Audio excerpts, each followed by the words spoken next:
What is acid? Anyone can define what is acid?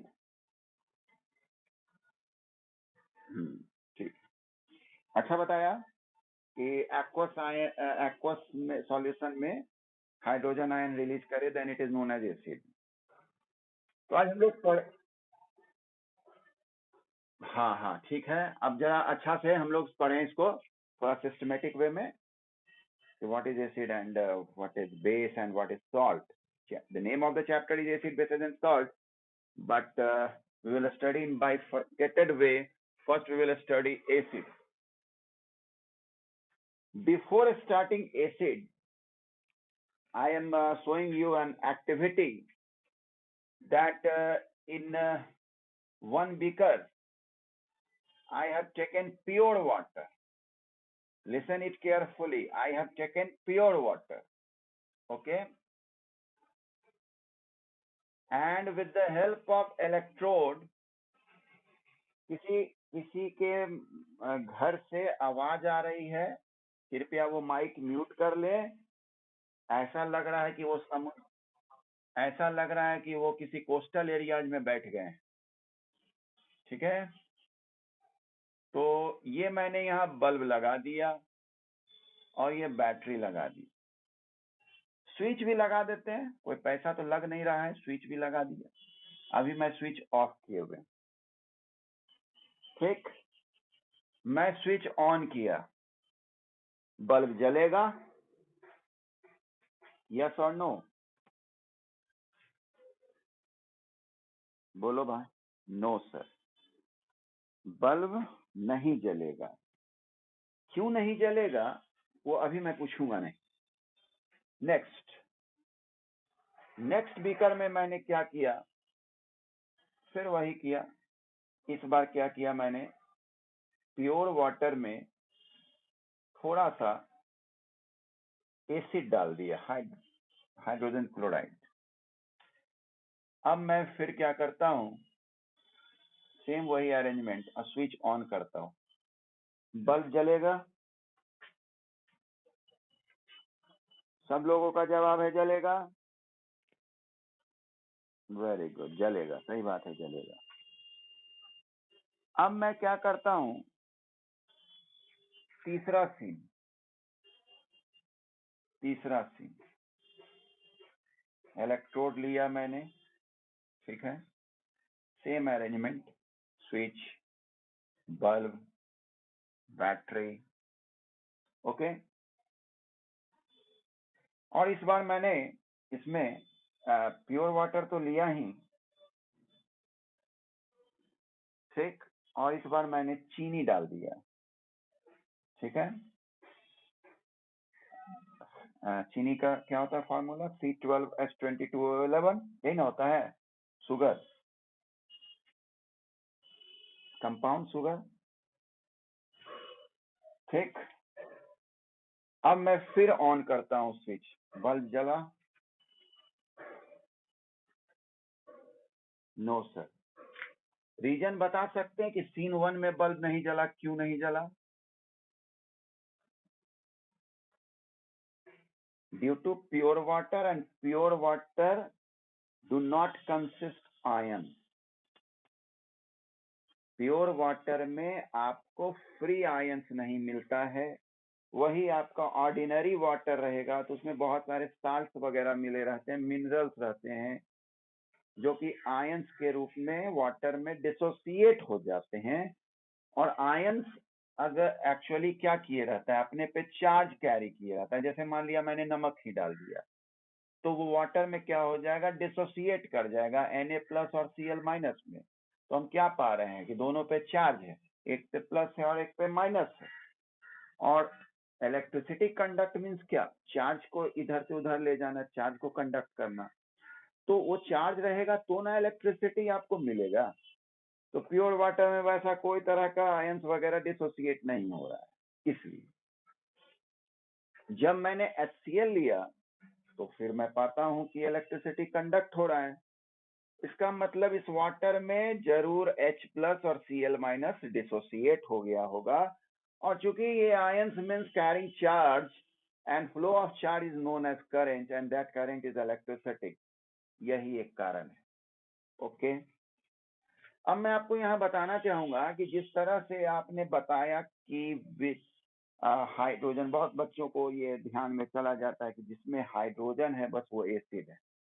आप वहां गौर कीजिए, लिखा ये रहता है which having replaceable hydrogen ion, यानी जो इसमें हाइड्रोजन आयन रिप्लेस यानी जो डिसोसिएट कर सके वाटर में, तब वो एसिड है।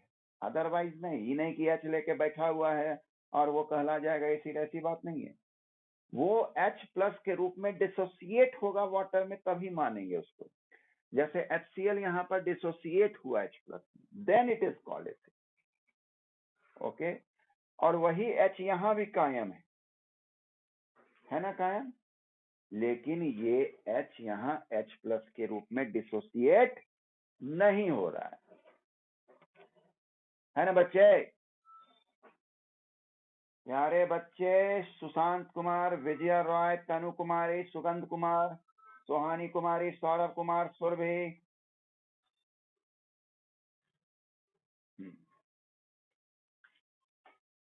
ओह, मुझे अफसोस आता है बच्चों का अटेंडेंस देखकर, क्या सोचकर वो प्रेजेंट नहीं होते हैं। मैं तो दावा करता हूँ कुछ बात जो मैं क्लास में पढ़ाता हूँ, अगर वो अपने को फील करते हैं कि वो इससे अच्छा पढ़ रहे हैं, तो मैं उनको चैलेंज करता हूँ कि ठीक है, जो भी मैं वीडियो दे रहा हूँ या जो भी नोट्स दे रहा हूँ, अच्छी तरह से वो मुझे बता दें, तब मैं मान जाऊंगा। ठीक है, तो they are free that they are attending और नॉट अटेंडिंग। लेकिन एक फैशन में अटेंड नहीं करना क्लास कहाँ का नियम है? ठीक है, आप हो सकता है कुछ लोग कहेंगे मैं इससे भी बहुत हाई लेवल का पढ़ रहा हूँ, तो ठीक है, हाई लेवल का पढ़िएगा तो 10th का एग्जाम जब होगा उस लेवल में भी तो देना पड़ेगा ना आपको, है ना? जिस समय जिसकी पूछ है वही काम करना चाहिए ना। और मैं जो आपको पढ़ाता हूँ वो दोनों लेवल को मिक्स करके पढ़ाता हूँ। मैं 10th को भी ध्यान रखता हूँ और आपके हायर एजुकेशन के लिए कॉन्सेप्ट भी देता हूँ। ऐसा नहीं करता हूँ, मैं दोनों में बैलेंस करके चलता हूँ। लेकिन पता नहीं क्या फैशन है, आज 30 स्टूडेंट्स होंगे, देखो 30 स्टूडेंट्स होंगे। फैशन है, फैशन है, सीधा बात है, फैशन। हम तो साफ पूछते हैं कि अभी आज से ही मैं एसिड जो शुरू करूंगा, आज के बाद पता नहीं छुट्टी हो गया तो अलग बात, अदरवाइज मैं तो दावा करता हूँ कि मैं इसमें बहुत अच्छा आपको फाउंडेशन दूंगा।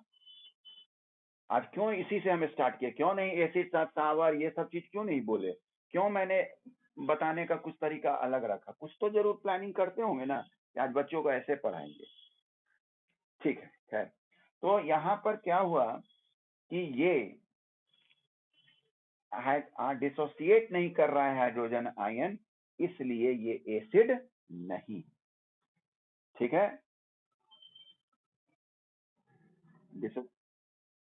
डिसोसिएट मतलब टूट जाना, टूट जाना, जैसे पानी में जैसे ही जाएगा ना, नहीं आयनाइज हो जाता है, H प्लस जैसे ये आयनाइज हो गया, इसीलिए ना अगर मान लिया ये पॉजिटिव है, पॉजिटिव से जुड़े हुए इसको, ये निगेटिव है, तो ये H प्लस किसकी ओर जमा होगा? निगेटिव वाले में, है ना, निगेटिव की ओर, और ये क्लोरीन इधर। तो एक तरह से क्या हुआ, टूटना ही ना हुआ, टूटना ही ना हुआ, इसी को ना इलेक्ट्रोलाइसिस कहते हो। अगर आप उसको जमा करना चाहते हैं तब तो वो जमा हो गया और वो ब्रेकअप हो गया, और आप अगर जमा नहीं कर रहे हैं तो फिर वो क्या होगा, फिर वो कंबाइन करेगा हाइड्रोजन आयन या क्लोरीन। हाँ वही,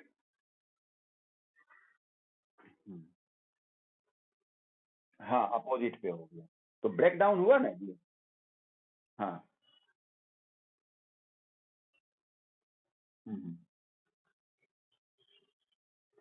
आयनाइज्ड होगा, आयनाइज्ड होगा, पूरा ब्रेकअप नहीं, आप समझिए। हाँ हाँ हाँ हाँ हाँ हाँ हाँ हाँ, हाँ वो अपना आयनाइज्ड वे में इधर सॉल्व रहे, डिजोल्व रहेगा। ठीक है, अब देखो ये चीज एबिलिटी इसमें नहीं है, ठीक है, ये एबिलिटी इसमें नहीं है। अब यहाँ पर देखना है कि हाँ, कंपाउंड शुगर हो गया, ये कंपाउंड शुगर हो गया। तो अब यहाँ पर देखना है कि जो कंडक्ट करता हो इलेक्ट्रिसिटी उसको हम लोग क्या बोलते हैं, ये बताइए आप।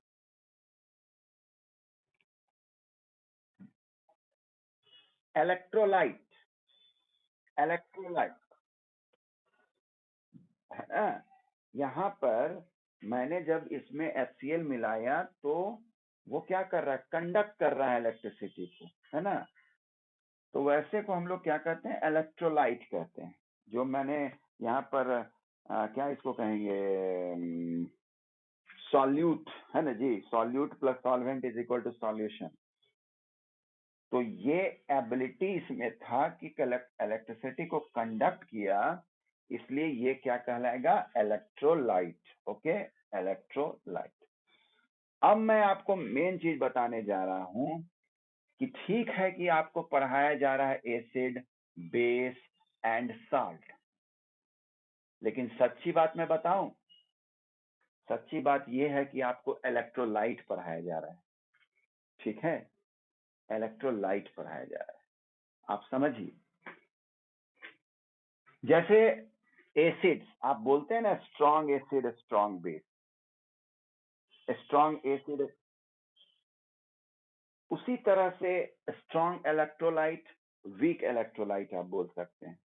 ठीक, जैसे आपको मैं बताना चाहूंगा, एसिड में आप स्ट्रॉन्ग एसिड, वीक एसिड बोलते हैं, बेस में आप स्ट्रॉन्ग बेस, वीक बेस बोलते हैं, साल्ट में बोलते हैं क्या, स्ट्रॉन्ग साल्ट, वीक साल्ट, नहीं ना बोलते हैं। वहां इस्तेमाल होता है word strong electrolyte, weak electrolyte. ठीक है, तो सच्ची बात है कि एसिड बेसिस साल्ट पढ़ने के लिए हम लोग आए हैं। Actually we are study actually we will study about the electrolyte. और आपको मैं बता दूं, फिजिक्स में एक बहुत बड़े साइंटिस्ट हुए हैं, नाम आप तो बहुत सारे का जानते हैं, न्यूटन, आइंस्टीन, आर्किमिडीज, लेकिन इससे पहले शायद कम ही सुने और आप नाम इनका ज्यादा नहीं लिए। लेकिन ये साइंटिस्ट ऐसे हैं जो कि फिजिक्स में भी इनका बोलबाला है, केमिस्ट्री में भी बोलबाला है, मैथ्स में तो है ही। और उनका नाम है फैराडे, माइकल फैराडे। हाँ, माइकल फैराडे ने ही सबसे पहले ये स्टडी किया था आयंस के बारे में in aqueous solution. Aqueous solution में आयंस जो रहता है, जैसे कोई इलेक्ट्रोलाइट आप देते हैं तो आयंस में डिसोसिएट होता है, इस चीज को पहले स्टडी किया था किसने, माइकल फैराडे। ओके ना, तो इसलिए हम कह सकते हैं कि वैसा सब्सटेंस जो क्या करे,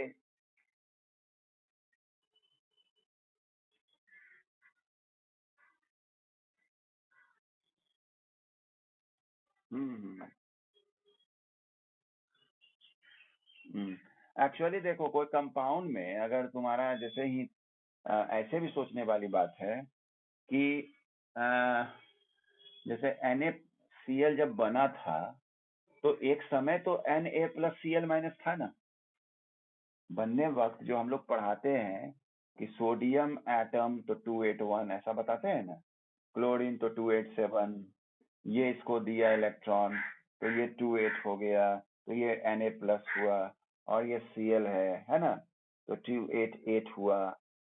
उसके बाद ही ना ये जुटता है, यानी Na+ और Cl में। ठीक, यही ना बात होती है। तो जब जुटने जुटने के पहले वो क्या था, प्लस माइनस, जुट गया, न्यूट्रलाइज कर गया, फिर टूटेगा, स्वाभाविक है ये इस रूप में आएगा, है ना। स्टेप देखो, फर्स्ट स्टेप वो एटम में था, सेकंड स्टेप दिया लिया, ये आया, थर्ड स्टेप ये हुआ। तो जब हम इलेक्ट्रिसिटी पास कराएंगे और उसमें एबिलिटी है यदि कि एक्वस सॉल्यूशन में डिसोसिएट करता है, इसमें उल्टा चलेगा। पहले पहले तो ये आपने दिया एक्वस में, थर्ड, ठीक, सेकंड क्या हो जाएगा, ये हो जाएगा, ठीक।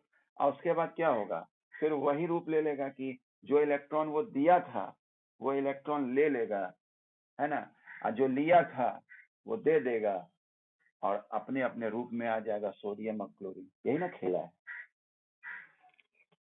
समझ गए ना बात? है ना, जैसे जैसे 1 2 3 हुआ, 1 2 3 हुआ सोडियम क्लोराइड बनाने का। अब सोडियम क्लोराइड से फिर सोडियम और क्लोरीन में जाना होगा, तो क्या स्टेप हो जाएगा, 3 2 1, है ना। ओके, चलिए, तो हम क्या बोले कि एसिड बेसिस सॉल्ट जो पढ़ रहे हैं, तो एक्चुअली क्या पढ़ रहे हैं, इलेक्ट्रोलाइट। Okay, electrolyte.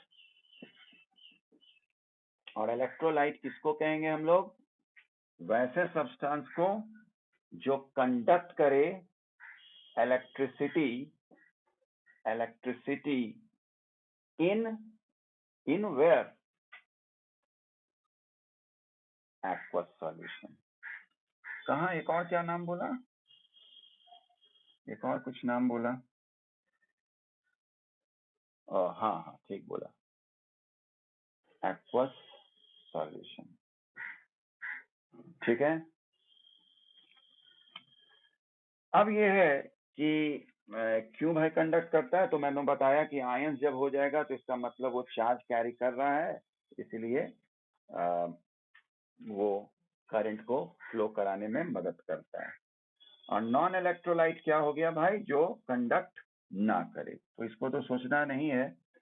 तो मैंने बताया था कि फैराडे ही इस बात को चर्चा किए थे कि आयंस का स्टडी किए थे इन एक्वस सॉल्यूशन में।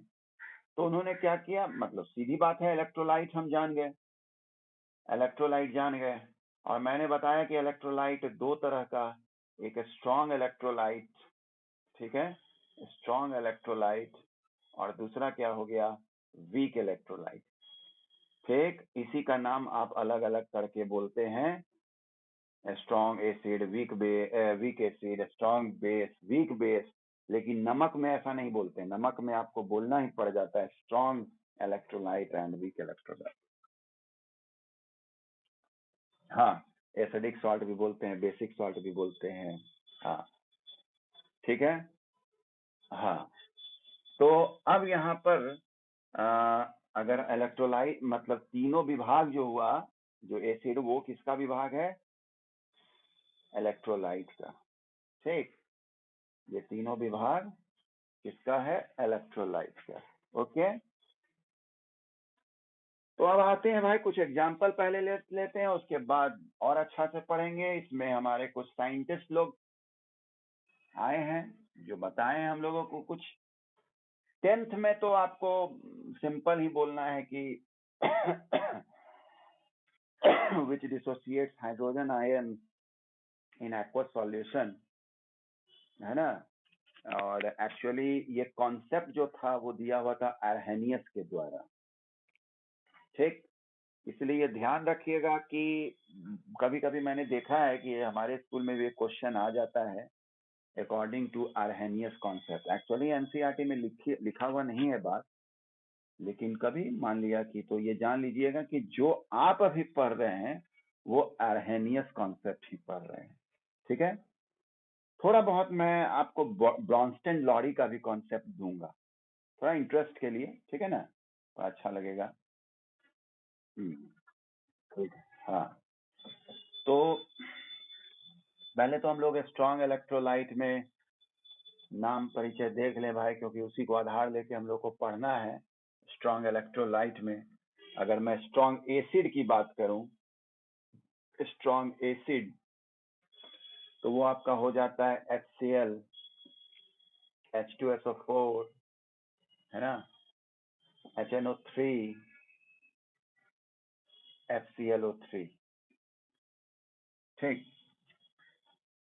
और यदि स्ट्रॉन्ग बेस की बात करूं, स्ट्रॉन्ग बेस वो आपका sodium hydroxide, potassium hydroxide, calcium hydroxide, magnesium hydroxide. जैसे देखो कुछ बातें तो प्रैक्टिकल की है, ये स्ट्रॉन्ग और वीक किस आधार पे कहते हैं?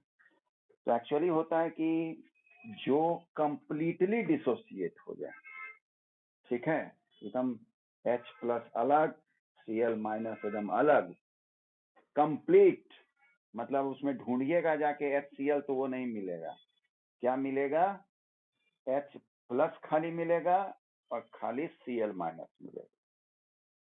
तो जो कंप्लीटली डिसोसिएट हो जाए उसको कहते हैं स्ट्रॉन्ग, ठीक है। और जो पार्शियली डिसोसिएट करता है उसको कहते हैं वीक। यानी वैसे सॉल्यूशन में, जैसे मान लिया कि मैं अगर आपको कार्बोनिक एसिड ही है H2CO3, वो वीक एसिड है ना, तो उसको यदि मैं वाटर में डालूंगा तो मुझे H प्लस भी मिलेगा और CO3 2 माइनस भी मिलेगा और साथ में H2CO3 भी मिलेगा थोड़ा थोड़ा, ठीक। लेकिन HCl में क्या होगा? HCl नहीं मिलेगा, सिर्फ और सिर्फ H प्लस और सिर्फ Cl माइनस। मतलब वो डिसोसिएट हो गया, ये मेरा कहना है, डिसोसिएट हो गया। कार्बोनिक एसिड में कार्बोनिक एसिड भी थोड़ा रहेगा और थोड़ा डिसोसिएटेड पार्ट भी रहेगा, तो उस केस में वो वीक हो गया। यानी जो पार्शियली डिसोसिएट, मतलब थोड़ा सा डिसोसिएट भी हुआ और थोड़ा एज ए कंपाउंड रह गया, समझ गए? जैसे हम एक सामान्य भाषा में बच्चों को समझाना चाहेंगे कि मान लिया एक लड्डू आपने लिया और उसको पानी में डाला, ठीक, और वो लड्डू जो है पूरा का पूरा जैसे दाना उना में बट गया पूरा पानी में, डिसोसिएट हो गया, तो that will be a strong laddu, ठीक है। और एक लड्डू मैंने लिया, वो देखा कि थोड़ा सा टूट भी गया और थोड़ा सा रहा हुआ भी, ठीक है, तो वो कहला गया वीक। समझ गए बात को?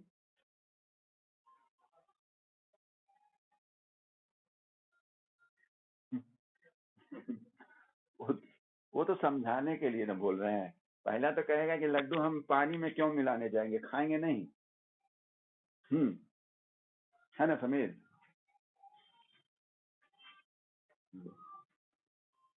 तो बाकी बच्चे हैं ना, सुन रहे हैं ना मेरी बात? क्योंकि बाकी बच्चों का, हाँ हाँ, ओके। तो ये मैंने बताया आपको, और आगे हम लोग पढ़ेंगे भी। ये जो मैंने सोडियम लिखा, पोटेशियम लिखा, कैल्शियम लिखा, मैग्नीशियम लिखा, तो आप एक पीरियोडिक टेबल पढ़िएगा, last chapter of class 10 in chemistry, group 1 और ग्रुप 2 पीरियोडिक टेबल में बांटा जाता है। जैसे रूटीन आपका होता है ना कि मंडे को ये सब सब्जेक्ट पढ़ेंगे, तो वैसे ही ग्रुप 1 में कुछ एलिमेंट्स है, ग्रुप 2 में कुछ एलिमेंट्स है, तो उसका जो बेस होता है, ये देखिए, जैसे हाइड्रोक्साइड, पोटासियम, ये सब ग्रुप 1। ये सोडियम ग्रुप 1 का है, पोटासियम ग्रुप 1 का है, कैल्शियम ग्रुप 2 हुआ। अरे ग्रुप 2 कोई बहुत बड़ी बात नहीं है, जिसका वैलेंसी 2 है। जैसे कैल्शियम का वैलेंसी 2 है ना भाई? 20 होता है ना कैल्शियम, 2882, बोल दो ना भाई। मैग्नीशियम का 12 होता है, तो 282 ग्रुप 2 में। तो ग्रुप 1 और ग्रुप 2 में जो एलिमेंट्स होते हैं, उसके जो बेस बनते हैं वो स्ट्रांग होते हैं। ये एक आपको मतलब मैंने हिंट दिया, ठीक है। अब आइए, ये तो थोड़ा एसिड का भी बात हो गया और बेस का भी हो गया। अब अगर मैं साल्ट की बात करूं, तो उसमें ये याद रखा जाता है, हैं? देखो, ये ठीक क्वेश्चन किया है, लेकिन आप पढ़िएगा एनसीईआरटी में क्या। हाँ, ये ठीक बोल रहा है, मिल्क ऑफ मैग्नीशिया होता है, मिल्क ऑफ मैग्नीशिया है, लेकिन वही है कि थोड़ा बहुत तो एक्सेप्शन का माजरा तो हो ही जाता है। मैंने आपको पहले भी कहा था कि फर्स्ट 3 चैप्टर, यानी chemical equations and reactions, acid bases and salt, metal and non metal, ये तीनों चैप्टर का नाम लिख दो केमिकल रिएक्शन। समझ गए? तीनों चैप्टर का नाम केमिकल रिएक्शन, सब तीनों सेम है। ठीक, तो ये आप तो जानते भी होंगे और जान भी लीजिए कि एसिड प्लस बेस ही होता है साल्ट। ठीक, न्यूट्रलाइजेशन रिएक्शन। और ये CO3 बना होगा H2CO3 से। ये मैंने पहले ही आपको बताया कि ये वीक एसिड है, और ये ग्रुप 1 से बेस बना है, इसका मतलब ये स्ट्रॉन्ग बेस है ना। एक तो कंपोनेंट फिर इसका स्ट्रॉन्ग हो गया है ना, एक कंपोनेंट, तो ये क्या कहलाएगा? स्ट्रॉन्ग इलेक्ट्रोलाइट कहलाएगा। ठीक, और दूसरा शब्द में क्या कहलाएगा? जो पार्ट स्ट्रॉन्ग है उसी का नाम दे दो बेसिक साल्ट। ठीक है, जो पार्ट स्ट्रॉन्ग है उसी का नेम दे दीजिए, बेस स्ट्रॉन्ग है तो बेसिक साल्ट हो गया। तो ठीक है, एक लगभग आपका हो गया overall introduction, acid bases and salt तीनों को देख लिया हमने, है ना। अब अलग अलग पढ़ाई होगी। Now we will study only and only acids. ठीक, एन इंट्रोडक्शन खत्म, एसिड।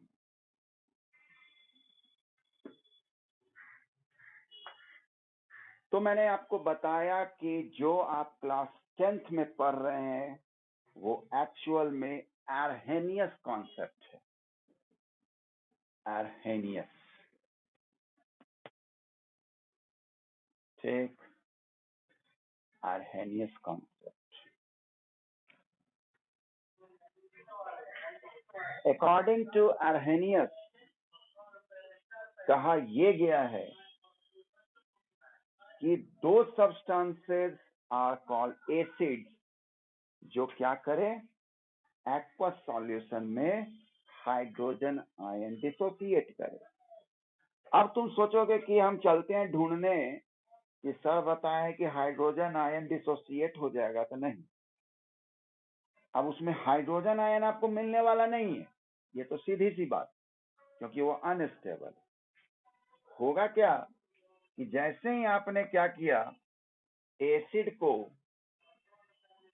एक्वस सॉल्यूशन में डाला, ठीक, तो ठीक है कि H प्लस डिसोसिएट होगा, लेकिन ये थोड़े है कि उसमें जाके उठाओगे कि मिल गया मुझे H प्लस, ऐसा कुछ नहीं होने वाला है, ये अनस्टेबल है, अनस्टेबल है।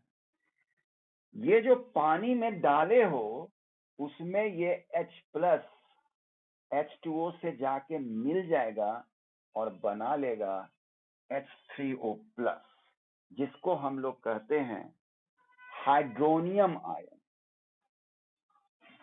बता रहे हैं, एक minute, hydronium ion, this is stable. अभी तुम पूछ रहे थे ना कि सर डिसोसिएट हो जाएगा तो H प्लस क्या होगा, पूछ रहे थे ना, जो थोड़ा बहुत था, मैंने बोला ना कि हाँ आयन डिसोसिएट हो जाएगा, आयन तो डिसोसिएट हो जाएगा, लेकिन अब चाहिएगा कि हम उससे अब एकदम निकाल लें, वो संभव नहीं है आपसे H प्लस। क्यों? क्योंकि वो अनस्टेबल है, एग्जिस्ट वो नहीं कर जाएगा। अब वो H प्लस, चूंकि तुम एसिड को तुमने एक्वस में डाला यानी पानी में डाला, तो ठीक है कि डिसोसिएट हो गया H प्लस, ठीक, लेकिन साथ में क्या होगा कि जो डिसोसिएट हुआ तो पानी से कंबाइन करके बना लेगा H3O, लेकिन चूंकि H प्लस की मात्रा अधिक हो गई है तो वो भी आपको चार्ज के रूप में ही मिलेगा, and that will be stable. Okay, बोलो,